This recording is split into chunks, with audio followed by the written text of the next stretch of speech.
ಈ ಬೆಲಾಟಿಯಲ್ಲಿ 21 ಜನ ನಮ್ಮ ಯುವಕರು ಸತ್ತು ಹೋಗಿದೆ. 100 ಜನ ಮಂಗಳೂರಲ್ಲಿ ಜೈಲಲ್ಲಿದೆ. ಮತ ಧರ್ಮವನ್ನು ನಿಂದಿಸುವುದು ಇದೆಲ್ಲವನ್ನ ಹೊರಗಡೆ ತಂದು ನಾರಾಯಣ ಗುರುಗಳ ದಾರಕ್ಕೆ ಸಮುದಾಯದನ್ನ ತರಬೇಕಂತ ಶಕ್ತಿ ಈ ಸಮಾಜಕ್ಕೆ ಬಂದೇ ಬರುತ್ತದೆ. ಆ ಯೋಚನೆ ಇಟ್ಕೊಂಡು ಮುಂದೆ ಹೋಗ್ತೇವೆ.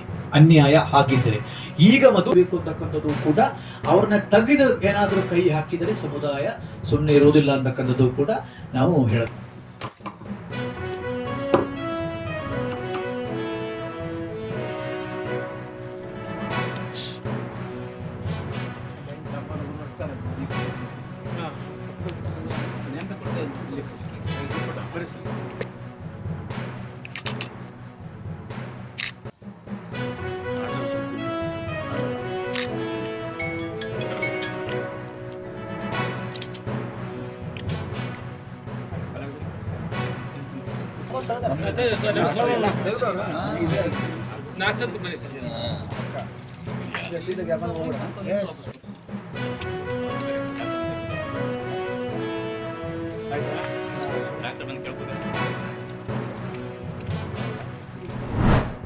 ಕರ್ನಾಟಕ ರಾಜ್ಯ ರೈತ ಸಂಘ ಸಮನ್ವಯ ನೇತೃತ್ವದಲ್ಲಿ 24ನೇ ತಾರೀಕಿಗೆ ರಾತ್ರಿ ಧರಣಿಯಲ್ಲಿ ಹಮ್ಮಿಕೊಂಡಿದ್ವಿ.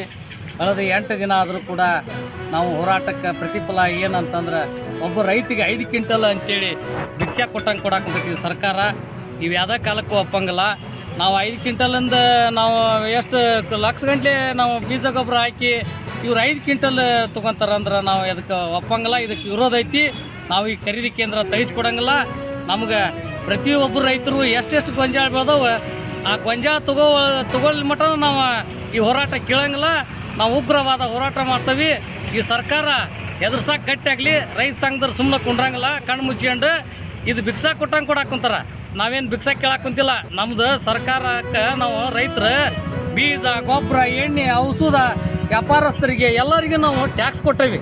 ಟ್ಯಾಕ್ಸ್ ಕೊಟ್ಟು ನೀವು ಎಕರೆಕ್ಕೆ ಒಂದು ರೈತಗೆ ಖಾತೆಗೆ 5 ಕ್ವಿಂಟಲ್ ತೊಗೊತೀರಿ ಅಂದ್ರೆ ನಿಮ್ಗೆ ಮಾನ ಮರ್ಯಾದೆ ನಾಚಿಕೆ ಐತಿಲ್ಲ ನಿಮ್ಮ ಸರ್ಕಾರಕ್ಕೆ.